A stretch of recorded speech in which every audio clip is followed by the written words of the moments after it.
BEd करने के लिए इंडिया का one of the best and one of the premium institute है रीजनल इंस्टीट्यूट ऑफ एजुकेशन, जिसको डायरेक्टली एनसीईआरटी गवर्न करता है। इसके एलिजिबिलिटी क्राइटेरिया पर आने से पहले ये समझ लीजिए कि यहाँ पर टीचर एडुकेशन के ना बहुत तरह तरह के कोर्सेज होते हैं। टीचर एडुकेशन का यहाँ पर 2 ईयर का प्रोग्राम जो बीएड होता है, बीएड यहाँ पर मतलब पढ़ाया जाता है, कराया जाता है। उसके बाद एमएड आपको 2 ईयर प्रोग्राम का देखने के लिए मिलेगा, यहाँ से आप एमएड भी चाहो तो कर सकते हो। उसके बाद बीएड एमएड इंटीग्रेटेड डिग्री भी होता है, ये बड़ी अच्छी डिग्री है, इसके रिगार्डिंग आप सब लोगों को पता करना चाहिए। 3 साल के अंदर ही आपको ये बीएड एमएड का इंटीग्रेटेड डिग्री दे देते हैं। इसमें बेसिक एलिजिबिलिटी क्राइटेरिया कैंडिडेट का पोस्ट ग्रेजुएशन होना चाहिए, केवल ग्रेजुएशन वाले बीएड एमएड इंटीग्रेटेड वाला नहीं भर सकते हैं। तो जो भी कैंडिडेट पोस्ट ग्रेजुएट है उनको ये इंटीग्रेटेड वाला ऑप्शन भी श्योरली एक्सप्लोर करना चाहिए। बाकी आप देख सकते हो BA BEd MSc BSc BEd MSc Ed. तो इसमें क्या है, जो 12th के बाद जो कैंडिडेट फॉर्म फिल करते हैं जिनको 4 साल का बीएड करना है, ये तो लगभग 6 साल का प्रोग्राम होता है, जहां पर ग्रेजुएशन मास्टर्स वगैरह सब कुछ साथ में ही दिया जाता है। तो इस तरह का अलग अलग तरह का टीचर एडुकेशन का प्रोग्राम आपको देखने के लिए मिल जाएगा। इस वीडियो लेक्चर में केवल और केवल हम बीएड के 2 ईयर प्रोग्राम के रिगार्डिंग बात करेंगे, जो कि एनसीईआरटी आरआईई के से द्वारा गवर्न होता है। तो यहां पर हम बीएड 2 ईयर प्रोग्राम के रिगार्डिंग डिटेल में समझेंगे कि एलिजिबिलिटी क्राइटेरिया बेसिकली क्या है, एनसीईआरटी आरआई बीएड क्यों इंडिया का one of the best institute में है, क्यों एनसीईआरटी आरआई बीएड के लिए एस्पायर करना चाहिए, एनसीईआरटी आरआई बीएड को लेकर जो भी आपको कोई भी और डाउट क्वेरी मन में कोई और प्रश्न उठ रहा है, तो उन सभी प्रश्नों का उत्तर आपको चैनल के प्लेलिस्ट में जाना है। वहां पर एनसीईआरटी आरआई बीएड 25 करके एक प्लेलिस्ट होगा, इस प्लेलिस्ट में आपको सभी प्रश्नों के उत्तर मिल जाएंगे। अलग अलग वीडियोस में सभी बातों को डिटेल में एक्सप्लेन किया गया है। और अगर आप टीचर बनने के लिए केवल आपने सोचा भी है ना, तो भी आपको टीचर एडुकेशन रिसोर्स वाला टेलीग्राम ग्रुप ज्वाइन कर लेना चाहिए। एंड हाँ, बीएड के सभी अपडेट के लिए, बीएड से रिलेटेड कोई भी नोटिफिकेशन आ रहा है तो डिस्क्रिप्शन बॉक्स में और कमेंट में नीचे दिए गए व्हाट्सएप ग्रुप से जरूर जुड़ जाइएगा। नेक्स्ट सभी अपडेट के लिए एनसीईआरटी आरआई बीएड से रिलेटेड सभी update doubt query, in fact daily batch के वेबिनार और सेमिनार को भी ज्वाइन करने के लिए आप उस व्हाट्सएप ग्रुप से जरूर से जुड़ जाइएगा। आपके स्क्रीन पर जो देखने के लिए मिल रहा है, ये इनके ऑफिशियल प्रोस्पेक्टस से मैंने लिया है, जहां पर इन लोगों ने एलिजिबिलिटी क्राइटेरिया को एक्सप्लेन किया है। आपसे रिक्वेस्ट रहेगा कि आप वीडियो पॉज करके श्योरली इस एलिजिबिलिटी क्राइटेरिया को लाइन बाय लाइन आप पढ़ लीजिए। मैं थोड़ा इसको और डिटेल में और आसान भाषा में आपको एक्सप्लेन कर देता हूं।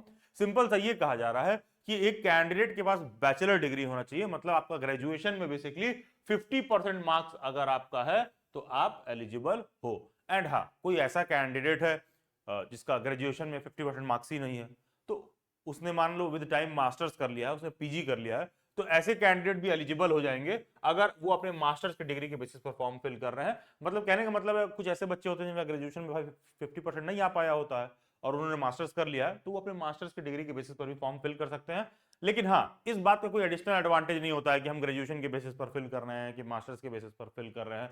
मिनिमम एलिजिबिलिटी क्राइटेरिया तो ग्रेजुएशन ही है, इससे कोई फर्क नहीं पड़ रहा है, कोई एडिशनल बेनिफिट नहीं है। आप अपना एलिजिबिलिटी देखकर अकॉर्डिंगली अपना डिग्री चूज कर लीजिएगा। वैसे तो 90% कैंडिडेट मतलब बैचलर के बेसिस पर भरते हैं, सबके ग्रेजुएशन में 50% मार्क्स होते हैं, ग्रेजुएशन ही मिनिमम एलिजिबिलिटी क्राइटेरिया है। ये बात केवल उनके लिए है जिनका ग्रेजुएशन में भी 50% नहीं है।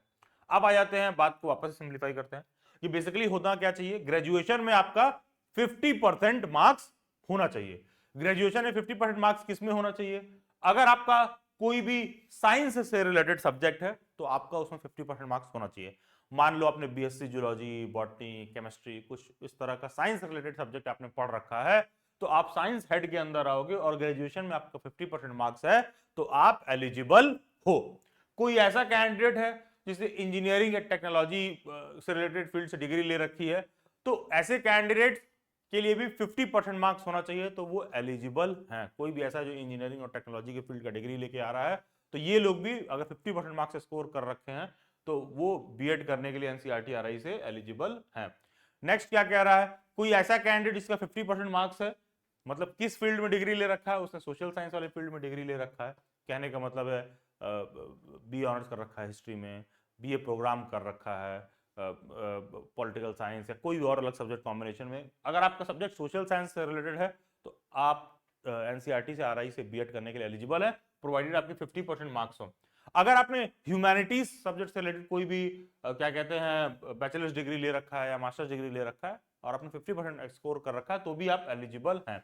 तो सिंपल सा बात है कि सोशल साइंस या ह्यूमैनिटीज फील्ड में अगर आपने 50% मार्क्स जो है स्कोर कर रखा है अपने डिग्री में, तो आप एलिजिबल हैं एनसीईआरटी से आरआई से बीएड करने के लिए।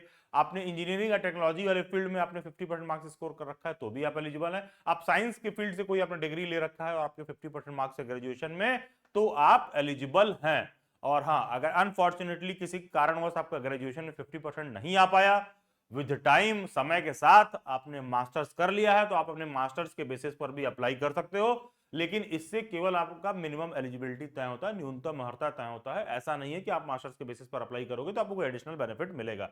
बेसिकली मोटी मोटा बात यह है कि आपका ग्रेजुएशन में 50% मार्क्स होना चाहिए, आप बीए कर रखे हो, बीएससी कर रखे हो और मतलब सोशल साइंस, ह्यूमैनिटीज, साइंस के फील्ड से कोई भी अपनी डिग्री ले रखा है तो आप एनसीईआरटी, आरआई, बीएड का फॉर्म फिल करने के लिए एलिजिबल हो। कुछ बातों का थोड़ा और भी ध्यान रखना है। देखो यार, एनसीईआरटी में जो बीएड होता है ना, बेसिकली दो कैटेगरीज के अंदर डिवाइडेड होता है। मतलब इन लोग दो ग्रुप बना रखे हैं, एक तो BEd science and maths group है, ठीक है, दूसरा एक इनका ग्रुप है BEd social science and language group, ठीक है। तो अब है क्या, जिनका भी बैचलर्स डिग्री है साइंस के फील्ड में, ठीक है, बीई, बीटेक, इंजीनियरिंग, टेक्नोलॉजी, इन सब के फील्ड में जिनका भी डिग्री है, ठीक है, वो सभी लोग BEd science and math group के अंदर आते हैं, ठीक है। जो लोग बीटेक वगैरह किए हैं, साइंस एंड मैथमेटिक्स साइड से हैं, जो साइंस के फील्ड से डिग्री लिए हैं, बीई कर रखे हैं, बैचलर ऑफ इंजीनियरिंग वगैरह कर रखे हैं, तो यहां पर क्या है कि ये सभी candidates BEd science and mathematics group के अंदर आते हैं, BEd science and math group के अंदर आते हैं। ये दोनों ग्रुप वाली बात इसलिए इंपॉर्टेंट है क्योंकि एनसीईआरटी, आरआई में ना सीट्स आपको इसी तरह से डिस्ट्रीब्यूटेड देखने के लिए मिलेंगे। एक तरफ लिखा होगा बीएड जो है साइंस एंड मैथ ग्रुप और दूसरे तरफ लिखा होगा BEd social science and language group. NCERT में सीट्स दो हिस्से में बेसिकली डिवाइड रहता है, दो ग्रुप में डिवाइड रहते हैं। एक ग्रुप रहेगा BEd science and math group, दूसरा ग्रुप रहेगा BEd social science and language group. तो दो अलग अलग ग्रुप में डिवाइड रहते हैं कैंडिडेट। तो candidate with bachelor's degree in social science and humanities और master's degree in social science and humanities are eligible for BEd social science and language group. तो जो भी कैंडिडेट ऐसे हैं जिनका सोशल साइंस या ह्यूमैनिटीज से रिलेटेड सब्जेक्ट है तो वो लोग basically BEd social science and language group के अंदर यहां पर वो आएंगे। अब देखो यहां पर जो समझने वाली बात आपके लिए है, बहुत लोगों का सोशल साइंस का ऐसा सब्जेक्ट रहता है या बहुत लोग ऐसा डिग्री वगैरह लिए रहते हैं जिससे ऑफन उनका कई बार एलिजिबिलिटी तय नहीं होता है। तो वो लोग अगर मान लो ऑप्शनल के तौर पर लैंग्वेज वगैरह का कोई सब्जेक्ट पढ़ रखे होते हैं तो वो सब उन सब्जेक्ट से भी एलिजिबल है, ठीक है। जैसे मान लो BEd social science and language लिखा है तो आपको social science and language head के अंदर डाल दिया जाएगा अगर आपने बैचलर डिग्री ले रखा है सोशल साइंस, ह्यूमैनिटीज वगैरह के फील्ड में। तो कहने का मतलब कि वो आपका डिग्री देखकर वो आपको मतलब सब्जेक्ट वाइज दो अलग अलग सेक्शन में ये लोग बांट देते हैं। देखो सोशल साइंस एंड लैंग्वेज लिखा है, आप देखोगे बहुत से लोग ऐसा ग्रेजुएशन का डिग्री लेते हैं, मान लो कोई बीबीए करके आया है, ठीक है, कुछ इस तरह का डिग्री लेके आया है जो नॉर्मली देखोगे सोशल साइंस और ह्यूमैनिटीज के हेड के अंदर नहीं आता है, ठीक है। लेकिन ऐसा है कि उसने अपने ग्रेजुएशन के सभी सेमेस्टर में मान लो लैंग्वेज का कोई एक सब्जेक्ट पढ़ रखा है, सभी सेमेस्टर्स में उसने हिंदी पढ़ रखा है या लेट से सभी सेमेस्टर्स में उसने इंग्लिश पढ़ रखा है, तो ऐसे लोग फॉर्म फिल करेंगे तो वो लोग क्या करेंगे, लैंग्वेज हेड के अंदर उस कैंडिडेट को डाल देंगे। अदरवाइज वो कैंडिडेट नॉट एलिजिबल है क्योंकि सिंपल सा क्राइटेरिया तो यही है कि आपके ग्रेजुएशन में 50% होना चाहिए, या तो आप साइंस फील्ड से डिग्री ले रखे हो या फिर बीई बीटेक फील्ड में आपने ले रखा हो या फिर सोशल साइंस एंड ह्यूमैनिटीज का आपका सब्जेक्ट हो जहां पर आपने 50% मार्क्स स्कोर कर रखा हो। बेसिकली बीएड कराते समय ये दो सेक्शन में बांट देते हैं चीजों को, BEd science and math group, BEd social science and language group. जैसे जैसे आप आरआई के बारे में सर्च करोगे आपको पता चलेगा अच्छा दो हेड में डिवाइडेड है, BEd science and math group, BEd social science and language group, depending on your degree. तो ये तो बड़ा क्लियर है कि साइंस एंड मैथ वाले ग्रुप में साइंस के जो बच्चे बैचलर डिग्री ले रखे हैं साइंस में, बीई बीटेक को कर रखे हैं, वो साइंस एंड मैथ ग्रुप के अंदर आएंगे।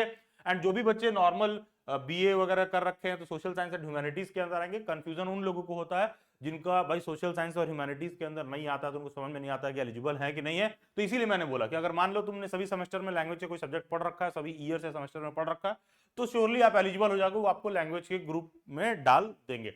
फिर उसी तरह जैसे मान लो मैंने बीबीए का बोला, वैसे बीकॉम का ले लो। क्या बीकॉम का बच्चा डायरेक्टली एलिजिबल है? नहीं यार, बीकॉम का बच्चा डायरेक्टली आरआई से एलिजिबल नहीं है, ठीक है। क्यों? क्योंकि आरआई में जानते हो कोई भी तुमको कॉमर्स का डिपार्टमेंट नहीं दिखेगा, ठीक है, कोई भी आपको कॉमर्स का डिपार्टमेंट नहीं दिखेगा आरआई में। लेकिन हाँ, अगर बीकॉम किया हुआ बच्चा, देखो होता क्या ना, यहां पर मैटर क्या है, मान लो अगर तुमने दिल्ली यूनिवर्सिटी से बीकॉम किया, ठीक है, तो जो तुम्हारे सब्जेक्ट होंगे ना, जो तुम्हारे सब्जेक्ट होंगे वो टोटली डिफरेंट होंगे अगर तुमने बीएचयू से बीकॉम किया, ठीक है। दे दोनों बीकॉम का डिग्री दे रहे हैं, ठीक है, यहां जो सब्जेक्ट होगा टोटली डिफरेंट होगा, ये बात तो आप समझ रहे हो। कि अगर 3-4 अलग अलग यूनिवर्सिटीज का तुम एग्जांपल ले लो, जैसे तुम अपने दिमाग में ले लो कि 4 अलग अलग यूनिवर्सिटीज हैं, 1 2 3 4, ये चारों से तुम बीकॉम की डिग्री लेके आ रहे हो, ठीक है, तो तुम चारों जगह क्या सेम सब्जेक्ट पढ़ते हो? नहीं, चारों यूनिवर्सिटी में देखोगे अलग अलग सब्जेक्ट पढ़ाया जा रहा है, अलग अलग सब्जेक्ट कॉम्बिनेशन है। इनके यहाँ पता चलेगा सभी सेमेस्टर में इंग्लिश कंपलसरी है, इनके यहाँ पता चलेगा सभी सेमेस्टर में प्रोफेशनल कम्युनिकेशन कंपलसरी है। तो इस तरह की चीजें आपको देखने के लिए मिल जाएंगी। इनके यहाँ पता चलेगा सभी सेमेस्टर्स में तुम इकोनॉमिक्स पढ़ रखे हो, तो इकोनॉमिक्स वाला बच्चा तो सोशल साइंस हेड के अंदर फिर आता है। तो कहने का मतलब है कि ये चीज आपको देखने के लिए मिलेगा। तो अगर कोई भी बच्चा कॉमर्स साइड से है और उसके पास कोई एक ऐसा सब्जेक्ट कॉम्बिनेशन उसके डिग्री में है जिससे कि ये स्पष्ट होता है कि वो social science and humanities group से आता है, तो वो एलिजिबल है। उदाहरण के तौर पर कोई बच्चा ऐसा है कि सभी सेमेस्टर्स में इकोनॉमिक्स पढ़ रखा है, जो कि अमूमन बीकॉम वालों के साथ होता है, तो मान लो सभी सेमेस्टर्स में इकोनॉमिक्स पढ़ रखे हो, तो तुम इकोनॉमिक्स को एज ए टीचिंग सब्जेक्ट के तौर पर एनसीईआरटी आरआई में यूज कर सकते हो और तुमको श्योरली तब एडमिशन दे दिया जाएगा। या ऐसा हो कि सभी सेमेस्टर्स में तुमने लैंग्वेज पढ़ रखा हो, लेट से सभी सेमेस्टर्स में तुम्हारा कंपलसरी सब्जेक्ट के तौर पर इंग्लिश था और तुम्हारे मेरिट कैलकुलेशन में ऐड हुआ था, तो तुम इंग्लिश को एज ए सब्जेक्ट यूज कर सकते हो। हाँ, एक बात जो बहुत स्पष्ट है, कॉमर्स को एज ए सब्जेक्ट तुम नहीं ऑप्ट कर सकते हो, ठीक है। अगर तुमने बीकॉम की डिग्री ले रखी है, अगर तुमने कॉमर्स के फील्ड की डिग्री ले रखी है, उस कॉमर्स के फील्ड के डिग्री में कुछ ऐसे सब्जेक्ट्स आपने पढ़े हैं जो डायरेक्टली आपको social science and language group के अंदर आता है, लेट से सभी सेमेस्टर्स में इकोनॉमिक्स पढ़ा है, तो सभी सेमेस्टर्स में इकोनॉमिक्स पढ़ा है, तो उस बेसिस पर आपको सोशल साइंस ग्रुप में डाल दिया जाएगा। अगर ऐसा है कि सभी सेमेस्टर्स में आपने इंग्लिश पढ़ रखा है या हिंदी पढ़ रखा है, जो लैंग्वेज हेड के अंदर आता है, जो आपको परसेंटेज कैलकुलेशन में यूज हुआ है, तो ऐसे कैंडिडेट को सोशल साइंस एंड लैंग्वेज वाले ग्रुप में डाल दिया जाएगा। लेकिन commerce as a teaching subject, commerce as a pedagogy NCERT RI में एग्जिस्ट नहीं करता है। तो यहां पर एक बात मैं स्पष्ट करना चाहूंगा, जो भी कॉमर्स वाले स्टूडेंट्स हैं उनका एलिजिबिलिटी क्राइटेरिया पर थोड़ा सा संशय रहता है एनसीईआरटी आरआई में, क्योंकि वहां पर फाइनल मूवमेंट पर कमिटी आपका वो देखेगी कि क्या सब्जेक्ट कॉम्बिनेशन वगैरह आपका है। तो बीकॉम के बच्चे के लिए एकदम ऐसा नहीं कि एकदम खुला हुआ रास्ता है कि भैया तुमने बस सोशल साइंस या ह्यूमैनिटीज के फील्ड के जैसे कोई बच्चा है बीए वगैरह कर रखा है तो डायरेक्ट एलिजिबल है, तो आप भी एकदम डायरेक्ट वैसे एलिजिबल हो। नहीं, बीकॉम वाले में थोड़ा सा जो है त्रुटि है, थोड़ी सी समस्या आपको देखने के लिए मिल जाएगी। फिर आता है कि फाइनल ईयर के कैंडिडेट्स एलिजिबल हैं कि नहीं है। यस यस, जो भी ऐसे कैंडिडेट हैं जिनका मान लो कि अपकमिंग मंथ जुलाई अगस्त में एग्जाम होगा और सितंबर अक्टूबर तक उनका रिजल्ट आएगा, तो अभी तो उनका एग्जाम हुआ नहीं है फाइनल सेमेस्टर का और सितंबर अक्टूबर तक रिजल्ट आएगा और एनसीईआरटी आरआई का तो फॉर्म निकल गया, तो क्या वो एनसीईआरटी आरआई के लिए एलिजिबल है? यस, आप बिल्कुल एलिजिबल हो। जो भी कैंडिडेट ऐसे होते हैं कि जो फाइनल ईयर में हैं और उनका जून जुलाई में पेपर है और आरआई में उनको एडमिशन लेना है, तो अगर आप फाइनल ईयर में तो आप एलिजिबल हो। और थोड़ा सा कॉमन सेंस भी यूज करो यार, अगर तुम फाइनल ईयर में रह के एलिजिबल नहीं हो और तुमको फॉर्म फिल नहीं करने दिया जाएगा तो तुम्हारा 1 साल का ड्रॉप नहीं हो जाएगा? खुद से सोचो जरा। मान लो एनसीईआरटी आरआई का फॉर्म निकला मार्च के महीने में, ठीक है, मान लेते हैं, ठीक है। अब तुम कह रहे हो अरे नहीं सर मेरा तो सेमेस्टर एग्जाम जुलाई में है। अब तुम्हारा सेमेस्टर एग्जाम चाहे जुलाई में है, अगर ये मार्च में जो फॉर्म निकला है और तुम अपियरिंग हो, अगर तुम नहीं फिल करोगे, नहीं एलिजिबल रहोगे, अगर तुम सोचोगे कि तुम नॉट एलिजिबल हो, तो जुलाई के बाद तुम क्या करने वाले हो? फिर तो तुम्हारा 1 साल का ड्रॉप हो जाएगा। तो होता क्या है, जो भी फाइनल ईयर कैंडिडेट होते हैं वो एलिजिबल होते हैं, उनको पर्याप्त मात्रा में समय मिलता है, अगस्त सितंबर तक वो लोग अपना डिग्री उग्री ला के दे सकते हैं। इनफैक्ट जब आपका एडमिशन होता है तो ऐसे कैंडिडेट्स का एडमिशन ना प्रोविजनल ही रखा जाता है। आपके डिग्री का यूनिवर्सिटी इंतजार करती है कि आप लेट से वो कोई डेडलाइन दे देंगे कि 31 अगस्त या 31 या 30 अक्टूबर तक, ठीक है, आपको मतलब आपको लेके आना है, कुछ डेडलाइन दे देंगे कि इतने डेट तक आपको 30 अगस्त तक ला के देना है या 15 अक्टूबर तक ला के देना है या 30 सितंबर तक ला के देना है, कुछ इस तरह का डेट आपके लिए रख देंगे, ठीक है, कि उस डेट तक आपको ला के देना है, वो आपको पर्याप्त मात्रा में समय देंगे। तो फाइनल और अपेयरिंग के जो कैंडिडेट्स होते हैं वो एलिजिबल होते हैं। दिल्ली बाइट्स पर एनसीईआरटी आरआई बीएड की 1-to-1 इंटरैक्टिव क्लास भी होती है एंड दिल्ली बाइट्स के ऐप में भी जाकर आप एनसीईआरटी आरआई बीएड का one of the best content ले सकते हो। गूगल के प्ले स्टोर में जाना है, केवल और केवल दिल्ली बाइट्स सर्च करना है, दिल्ली बाइट्स का ऐप इंस्टॉल करना है और वहां पर एनसीईआरटी आरआई बीएड का जो भी कोर्स मॉड्यूल है, दिल्ली बाइट्स के one of the best experience faculties से आपको पूरा कंटेंट मॉड्यूल देखने के लिए मिल जाएगा। फिलहाल उस पर 50% ऑफ भी चल रहा है। इसमें होगा क्या, आपको सबसे पहली चीज तो आपको नोट्स मिल जाएगा, ठीक है, नोट्स स्टडी मटेरियल मिल जाएगा। दूसरा चीज क्या है, आपको रिकॉर्डेड लेक्चर सीरीज पूरा मिल जाएगा, आपको मॉक टेस्ट मिल जाएगा। तो तीनों चीज इसमें है, notes, mock test and recorded lectures. तो होता क्या कि आपका one of the best preparation देखने के लिए मिलेगा, कुछ एक्स्ट्रा क्विजेस वगैरह भी देखने के लिए मिलेंगे। तो ये जो एनसीईआरटी आरआई बीएड का कंटेंट है ये अपने आप में संपूर्ण है, अपने आप में एकदम पूर्ण है कि आप इसको लेते हो तो एनसीईआरटी आरआई बीएड का जो पूरा कंप्लीट सिलेबस है बहुत ही शॉर्ट टर्म में, बहुत ही डिटेल में, बहुत ही बेहतर वे में, बहुत ही सेटिस्फाइंग वे में आप कवर करते हुए अपने आप को पाओगे। इसको लेने के बाद ऐसा नहीं है कि आप डिसैटिस्फाइड फील करोगे, अरे यार ये क्या ले लिया और ये क्या ले लिया, मतलब ये क्या इन्होंने दे रखा है। नहीं यार, वो नोट्स जो उसमें प्रोवाइड किया गया है, जो उसमें लेक्चर प्रोवाइड किया गया है, जिसमें मॉक टेस्ट प्रोवाइड किया गया है, वो एनसीईआरटी आरआई बीएड में आपका परफॉर्मेंस स्काई रॉकेट करके आपको सिलेक्शन तक पहुंचाने के लिए पर्याप्त मात्रा में सफिशिएंट है। सभी सोशल मीडिया हैंडल्स के लिंक डिस्क्रिप्शन बॉक्स में मिल जाएंगे, डू ज्वाइन देम। एंड नीचे दिए गए डिस्क्रिप्शन बॉक्स और कमेंट में व्हाट्सएप ग्रुप का लिंक दिया होगा, do join that. Thank you and God bless you, best wishes.